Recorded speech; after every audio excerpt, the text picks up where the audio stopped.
Empty hearts and neon lights.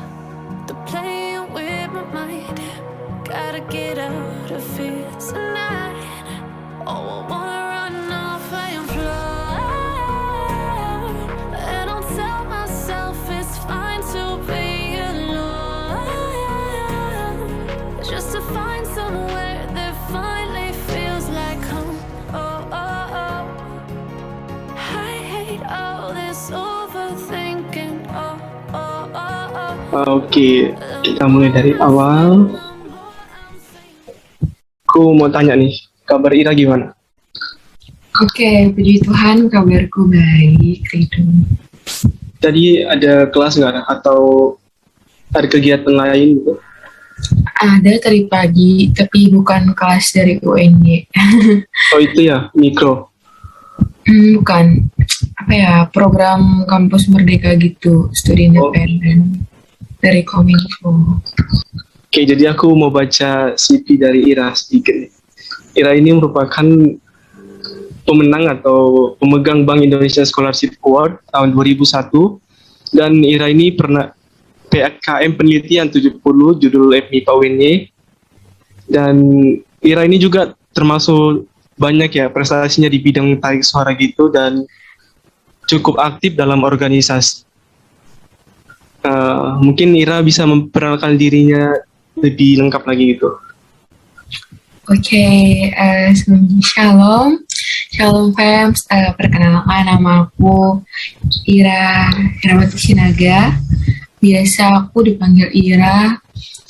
Aku aslinya dari Riau, lebih tepatnya Pangkalan Kerinci. Terus sekarang ya kuliah di UNY, ngekos di Jogja, kayak gitu sih mungkin ya. Oh ya, aku dari Prodi Statistika FMIPA UNY 2019. Oke, terima kasih Ira. Jadi Ira ini lumayan cukup terkenal di kalangan anak PMK. Mungkin nanti teman-teman 2021 pasti nanti sering juga lihat Kak Ira di kegiatan-kegiatan PMK UNY. Aduh. Kita masuk ke pertanyaannya. Yang pertama itu kita di sini pengen bahas nih, bagaimana sih bisa Ira mendapatkan beasiswa dari Bank Indonesia. Jadi aku pengen tahu nih, cerita awalnya itu gimana Ira sampai bisa akhirnya mendapatkan itu gitu. Oke, cerita ya. Apa ya? To be honest nih teman-teman, kayak aku tuh beasiswa Bank Indonesia ini udah yang keberapa kali ya aku ditolak. Maksudnya kayak sebelumnya aku udah nyobain beasiswa lain dan mungkin lebih dari 5 kali ya, 7 atau berapa gitu. Dan ini finally setelah beberapa penolakan, kayak puji Tuhan aku diterima di beasiswa Bank Indonesia ini. Dan ya untuk untuk seleksinya sebenarnya nggak dikasih tahu sih kayak berapa orang seluruhnya yang ditolak kayak gitu. Yang jelas di tahap pertama itu emang cukup banyak yang diseleksi kayak gitu, yang diambil dari seluruh pendaftar cuma diambil 150 orang. Dan itu tuh emang dari tesnya di awal itu kayak ya tes administrasi buat surat motivasi dan lengkapi berkas-berkas kayak gitu. Terus habis seleksi itu emang kalau seleksi tahap pertama itu nggak tahu ya dari beberapa orang karena emang nggak dikasih tahu. Terus masuk ke seleksi tahap 2 ini yang diambil 75 orang dan yang diterima se-UN itu emang cuma 75 orang kayak gitu. Itu sih mungkin tidak. Menarik sekali ya perjuangan Kak Ira ini, bisa kita tiru nih. Kalau untuk info-info beasiswa itu Kak Ira tahu dari mana gitu? Apa tahu dari PBB atau cari sendiri gitu? Apa ya? Mungkin kalau beasiswa, kebetulan kemarin Bank Indonesia ini aku tahu dari status WA yang dia dimana waktu itu penerima beasiswa ini, jadi kayak buat status WA itu kayak gitu. Dan emang sih habis beberapa lama dari itu juga udah banyak informasi ke grup kelas, grup PMK tentang beasiswa Bank Indonesia. Tapi to be honest, emang pertama kali aku tahu beasiswa Bank Indonesia ini dari status WA yang penerima beasiswa Bank Indonesia ini kayak gitu. memang kita itu harus mencari tahu sendiri, harus berjuang sendiri. Dan tadi kan Kak Ira itu cerita gitu kalau seleksinya panjang dari berapa orang sampai dengan 75 orang. Mungkin kami pengen tahu nih tantangan yang terberat yang Kak Ira hadapi waktu seleksi atau sampai dengan pengumuman itu apa sih Kak? Tantangan terberat. Sebenarnya tuh apa ya, kayak kan itu cuma 150 ya. Kayak itu tuh emang gak dikasih tahu gitu loh berapa yang pendaftarnya kayak gitu-gitu kan.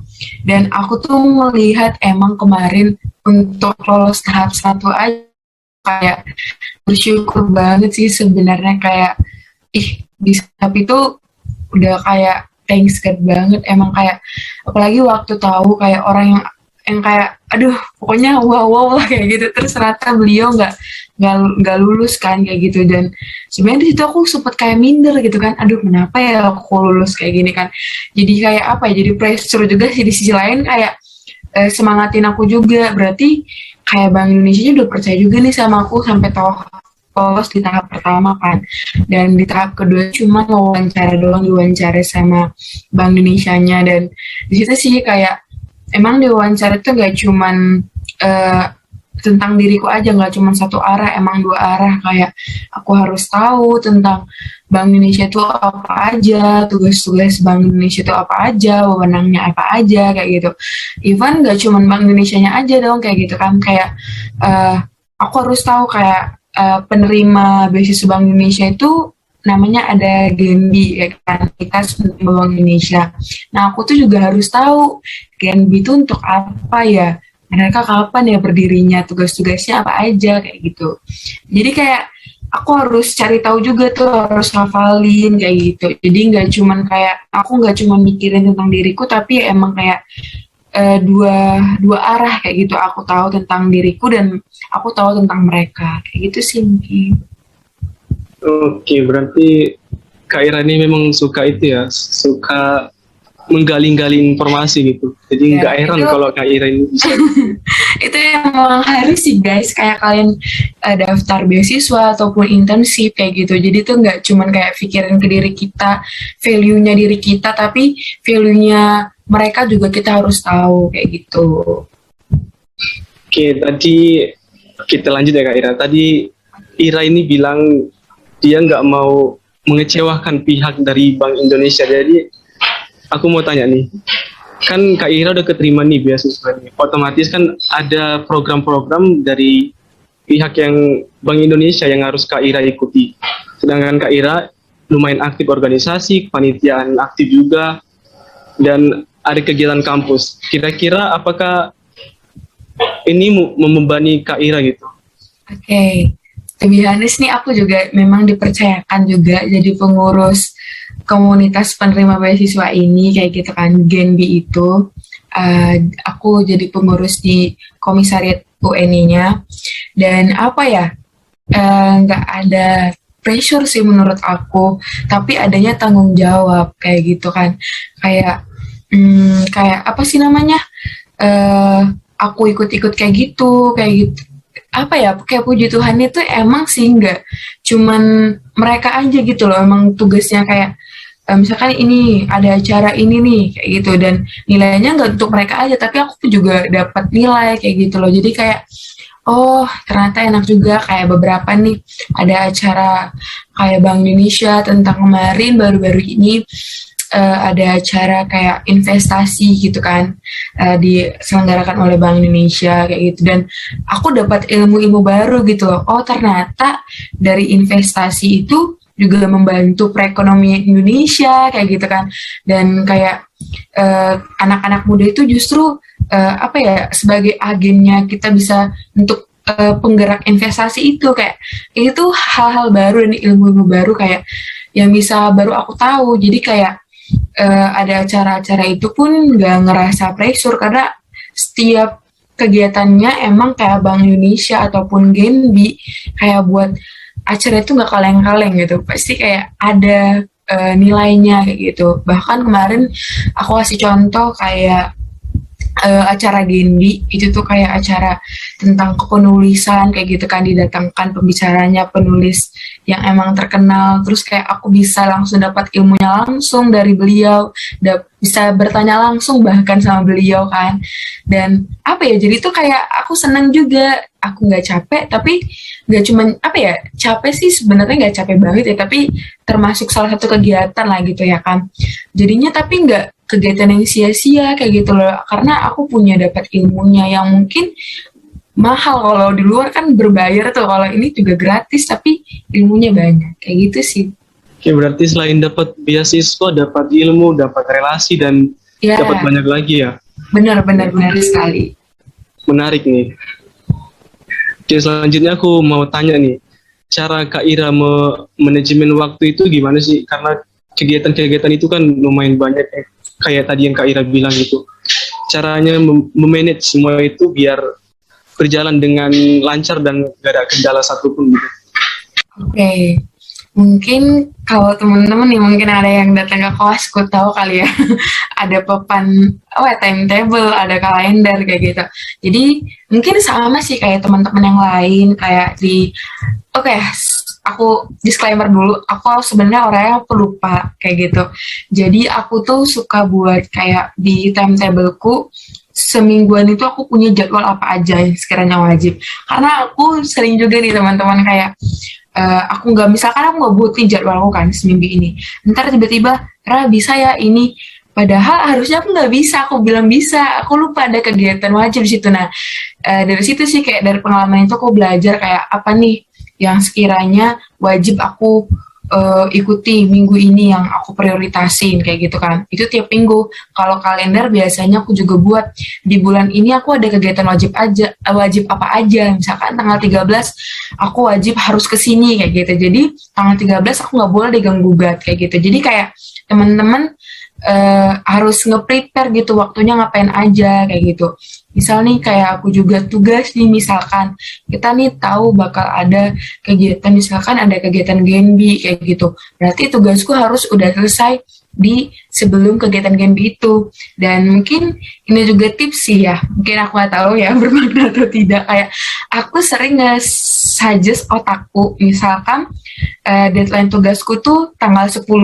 Aku nge-suggest di otakku deadline itu tanggal 8 kayak gitu kan. Karena ya kita mahasiswa suka deadlineer kan ya, tapi aku sadar tanggal 9 tuh aku ada acara. Jadi kayak nggak mungkin aku bisa selesain tuh di situ kayak gitu kan. Jadi aku nge-suggest nih di otakku, oke, tanggal 8 deadline-nya harus dikumpul. Jadi sebelum tanggal 8, kayak tanggal 7 itu aku udah kerjain tuh sistem kebut semalam lah, karena udah deadline ku tanggal 8. Jadi kayak bisa tugasku terselesaikan kayak gitu. Jadi kayak ada kegiatan-kegiatan lain, jadi kayak udah terprogram gitu loh. Tapi emang sih balik lagi kayak prioritas itu harus diutamain. Yang pertama aku juga utamain kuliahku, kayak sesibuk apapun organisasiku, even pun kayak beasiswa gini ya, kalau misalkan nilaiku jelek aku juga nggak dapat beasiswa kan kayak gitu. Jadi aku tetap kayak prioritasin kuliahku, terus mungkin aku taruh kayak beberapa organisasi yang sekiranya aku urgent nih di sini, aku diperlukan banget nih di organisasi ini. Kalau misalkan aku nggak diperlukan, bisa nggak ya di backup sama yang lain kayak gitu. Atau mungkin tugasku di organisasi atau kepanitiaan itu aku selesaikan dulu, nanti mungkin di backupin sama yang lain kayak gitu. Gitu sih kira-kira Ridho. Oke, menarik sekali ya teman-teman. Jadi memang realitanya gitu, kita suka deadline, ngejar deadline gitu. Mungkin bisa ini diikuti tipsnya dari Kak Ira, deadline-nya itu dimajukan gitu. Mindset-nya itu deadline-nya dimajukan. Itu sangat bermakna sih. Terus jangan lupa juga motivasi gitu.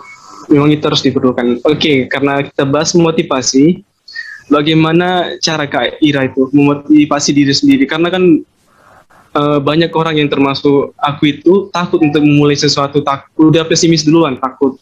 Ya udahlah sia-sia nanti, paling nggak keterima gitu. Mungkin Kak Ira punya cara tersendiri gitu untuk memotivasi diri sendiri. Oke. Mungkin yang pertama itu aku lihat peluang sih dalam segala sesuatunya kayak gitu. Karena kayak nggak mau juga gitu apa yang kita usahain sia-sia, pastinya juga nggak mau gitu kan.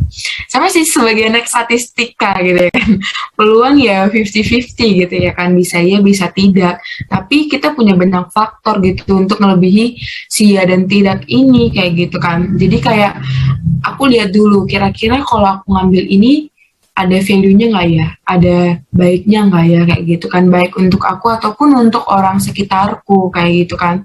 Nah jadi dari situ kayak aku cari nih peluangnya, karena gimana ya, kalau peluang itu udah banyak mengatakan iya secara nggak langsung kayak motivasi kita gitu nggak sih, ih bisa nih kayak gitu kan. Jadi kayak oh bisa nih, kan ada ini kayaknya bisa kayak gitu-gitu kan. Jadi kayak motivasi secara dalam diri kita tuh udah kayak terbilang gitu bisa kayak gitu kan. Terus kayak apa namanya, aku bilang nggak cuma aku sih, misalnya kayak inget kata orang tua aku kalau misalkan ya semuanya ini nggak untuk orang tuaku, kayak kamu ngelakuin ini nggak untuk orang tua, nggak untuk keluarga, tapi untuk dirimu sendiri kayak gitu kan. Jadi kayak apa yang aku lakuin sekarang ya emang enggak untuk mamaku, enggak untuk papaku, tapi ya untuk diriku sendiri dan masa depanku kayak gitu kan.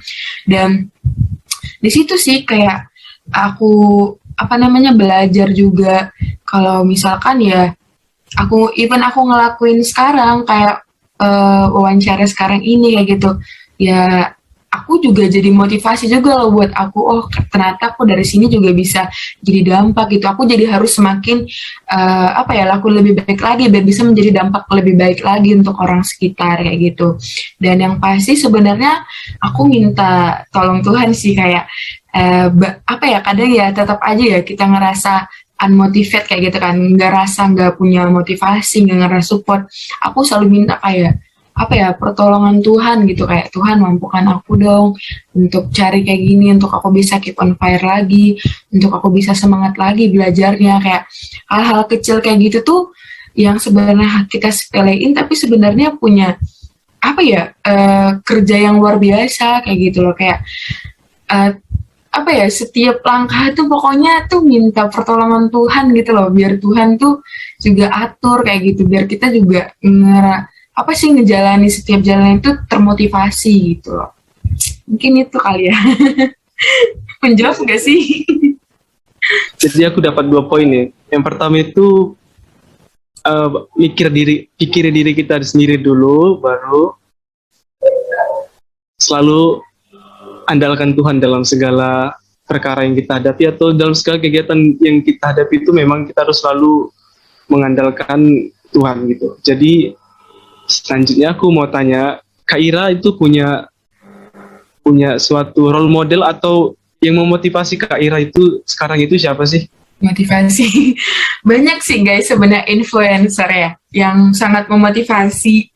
Kayak aku tuh kayak sosial media itu tuh juga berpengaruh banget ya untuk kita. Kayak kalau kita sering lihat orang males-malesan nih, kita juga ikut males-malesan kayak gitu. Kalau kita sering lihat orang rajin, kita juga ikutan rajin. Secara nggak langsung tuh di otak kita tuh kayak memprogram itu kayak gitu kan. Jadi kayak aku sering banget kayak ngelihat, sebenarnya aku nggak punya influencer yang satu selalu aku agung-agungkan sih sebenarnya kayak gitu. Kayak banyak banget sebenarnya yang aku jadiin motivasi dan mereka jadi motivasi kayak gitu sih. Kayak mungkin kayak Jerome Pauline, Leonardo Edwin, Billy Kurniawan, atau mungkin emang to be honest kayak idol kayak Korea kayak BTS gitu kan. Kayak aku baca cerita mereka yang emang semuanya belajar dari nol kayak gitu loh, bahkan dari minus kayak gitu kan, sampai mereka punya positif yang sebanyak itu kayak gitu kan. Dan setiap ngeliat mereka, kayak aku misalnya lihat snapgramnya Jerome tuh,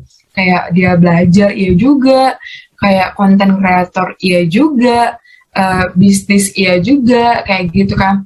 Dan ya kayak secara nggak langsung kayak aku bisa aja kan, kayak dia aja bisa, kenapa nggak bisa gitu kan. Terus aku nggak cuman ngelihat mereka dari sisi-sisi bagusnya aja, kayak misalkan aku ngelihat Jerome tuh pernah ngerasain capek gitu ya kan, dia juga pernah ngerasain galau, maksudnya kayak ditolak atau mungkin di hate kayak gitu kan. Dan kayak aku jadi mikir, orang kayak dia aja udah cakep, udah pintar ini itu, bisa di head sama orang, ya jadi kayak bisa galau juga kayak gitu kan. Jadi tuh kayak oh ternyata dia juga manusia, secara langsung kayak ya dia juga manusia, tapi aku lihat lagi tapi dia bisa bangkit kayak gitu kan. Dan itu juga sih yang aku rasain gitu kan hidup ini juga apa ya, roller coaster kan, kayak naik turun kayak. Jadi aku memang pernah kayak di saat jatuh aku ingat mereka, oh mereka pernah jatuh dan mereka bangkit lagi dan bisa lagi. Dan aku ngeliat lagi di masa kemarin diriku kayak oh kemarin aku juga jatuh bisa lagi kayak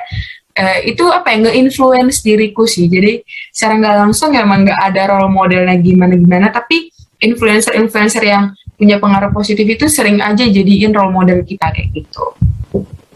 Oke, jadi benar yang dibilang Kak Ira, apa yang kita tonton itu mencerminkan diri kita gitu. Jadi kalau kita tontonnya yang di TikTok atau Instagram yang lain-lain, jadi kita nanti mindsetnya jadi pengen mencoba gitu. Jadi kalau kita tonton hal yang bagus, kita pasti ingin merasakannya atau mencobanya gitu. Oke, selanjutnya tadi mungkin tadi kan Kak Ira itu lumayan suka dengan Jerome Pauline dan influencer lainnya. Mungkin Kak Ira punya angan-angan nggak pengen coba beasiswa yang kayak Jerome atau pengen ikut beasiswa yang lebih tinggi S2 sampai S3 mungkin Kak Ira? Oh iya, sebenarnya sih ya, benar sih aku kayak pengen sih dulu tuh ya teman-teman nih. Aku kan dari Rio ya dan juga aku dari kabupaten gitu kan. Jadi kayak even kayak aku ke Jogja ini it's my dream loh teman-teman, kayak soalnya tuh lumayan jauh ya Rio ke Jogja gitu kan, keluar pulau juga gitu kan. Jadi tuh kayak ini tuh mimpi yang kayak wah ternyata aku bisa juga kayak gitu kan. Dan dari sini aku juga belajar kayak oh ternyata aku mimpi keluar negeri pun ya nggak apa-apa kayak gitu kan. Jadi ya to be honest aku pengen sih kayak dapat beasiswa ke luar negeri gitu kan. Apalagi aku sih dari dulu ya, kalau dulu standarku di Indonesia Jogja dan puji Tuhan tercapai, dan sekarang to be honest standar mimpi itu di Inggris. Doain ya teman-teman. Semoga aku dapat beasiswa kuliah di Inggris. Kita doain, siapa tahu nanti Kak Ira bisa tampil lagi di TMK Menginspirasi lagi kan. Iya. Kita doakan ya teman-teman. Selanjutnya aku pengen tahu nih, Kak Ira punya satu ayat Alkitab gak yang menjadi pegangan Kak Ira atau yang selalu menjadi motivasi Kak Ira gitu? Aku ada yang nyatat sih di sini, tapi aku lupa. Ini tuh dari apa ya? Oh, Ibrani 10 ayat 36. Aku selalu buat ini aku tulis di timetableku, sebab kamu memerlukan ketekunan supaya sesudah kamu melakukan kehendak Allah, kamu memperoleh apa yang dijanjikan itu. Kayak aku ngelakuin ya semuanya ini, kayak aku belajar, ikut organisasi. Kalau aku cuman belajar rajin gitu aja, belajar kayak di situ aja deh seminggu rajin, besoknya nggak lagi kayak gitu-gitu kan. Kayak aku ikut panitia 1 bulan pertama itu aku rajin rapat, sebulan itu aku ngilang kayak gitu kan. Itu kan nggak tekun gitu ya kan. Terus kayak even kayak aku ibadah, mungkin kayak misalkan aku waktu pengen kayak kemarin aku pengen beasiswa, aku mungkin rajin terus ibadahnya, berdoanya kayak gitu kan. Mungkin habis dapat beasiswa aku nggak ninggalin itu. Nah aku kayak belajar kayak harus tekun, kayak gimana pun hidupku ya harus tekun, karena kayak aku catat nih kayak aku harus tekun ya supaya aku dapat memperoleh apa yang Tuhan bilang. Kayak aku rajin belajar dan dapat beasiswa kayak gitu ya kan. Kayak itu tuh udah kayak janji Tuhan aku mau ini, aku lakuin ini. Tuhan pasti bakal bilang oke, kerjakan, ini tugas kamu, lakukan. Dan kalau kamu lakukan itu selesai, tekun, kamu dapat apa yang kamu mau kayak gitu kan. Jadi kayak itu tuh motivasi aku kayak oke, harus tekun, gak boleh kayak semangatnya berapi-api, besoknya udah ngilang kayak. Dan even di luar dari konteks ayat ini pun secara pribadi semua orang pun juga harus tekun kayak gitu lah. Itu tuh kunci kehidupan banget lah kayak gitu, ketekunan itu. Ini tuh sih. Tadi Ibrani berapa Kak? 10 ayat 36. Ibrani 2 ayat 36. 10 ayat 36. 10 ayat 36. Ya, semua ayat 36. Bisa teman-teman catat ini. Siapa tahu bisa menginspirasi teman-teman atau bisa jadi pegangan teman-teman juga. Oke, untuk mungkin itu pertanyaan yang terakhir. Aku mungkin karena nanti yang tonton ini pasti nanti anak-anak PMK 2021 juga banyak gitu, jadi mungkin mereka pengen jadi KIDA, pengen dapatkan beasiswa, pengen aktif di organisasi, aktif di lomba, aktif di kegiatan manapun. Mungkin KIDA punya pesan atau motivasi untuk mereka gitu. Dan untuk teman-teman mungkin ada yang udah pernah coba daftar nih berkali-kali kayak KIDA tapi belum berhasil juga. Mungkin KIDA punya pesan-pesan untuk mereka. Mungkin ini apa ya? Selalu ini mungkin kuncinya juga udah tahu ya kan, ora et labora kayak gitu kan ya. Ya teman-teman juga kayak bekerja tapi berusaha tapi juga berdoa. Kayak aku selalu juga nginget kayak kalau aku berdoa tapi nggak kerja sama aja bohong. Tapi kalau aku kerja tapi nggak doa itu namanya sombong kayak gitu ya kan. Ya kayak selalu aja inget itu, terus sama tadi ketekunan kayak gitu, tekun kayak teman-teman mau gagal 1000 kali pun masih ada yang ke 1001, gagal ke 1001 pun masih ada 1000 yang kedua gitu kan. Jadi kayak tetap semangat terus, tekun terus, dan jangan pernah takut untuk mencoba selagi itu masih yang di jalan yang positif ya gitu kan. Selagi itu di jalan yang positif, cobain aja terus kayak gitu. Terus mungkin ini cari relasi sebanyak mungkin, tapi harus relasi yang positif dan buat teman-teman berkembang kayak gitu kan. Dan karena itu secara apa ya, penting banget kayak gitu loh, untuk informasi-informasi kita nggak tahu, atau mungkin mereka yang mungkin jadi panitianya mungkin kayak gitu kan. Jadi kayak relasi itu penting banget. Terus belajar pastinya, jangan takut gagal, tapi kalau kita gagal tuh hal yang biasa gitu kan. Orang terpintar sekaligus di dunia ini pasti juga pernah ngerasa gagal, so jangan merasa sendirian kalau teman-teman gagal kayak gitu. Berani mencoba sih juga, dan selalu andalkan Tuhan pastinya. Jadi ada 3B, berdoa, bekerja, dan berusaha. Oke, mungkin yang aku bisa petik dari wawancara kita kali ini, mungkin kita itu nggak boleh itu ya, nggak boleh menyerah.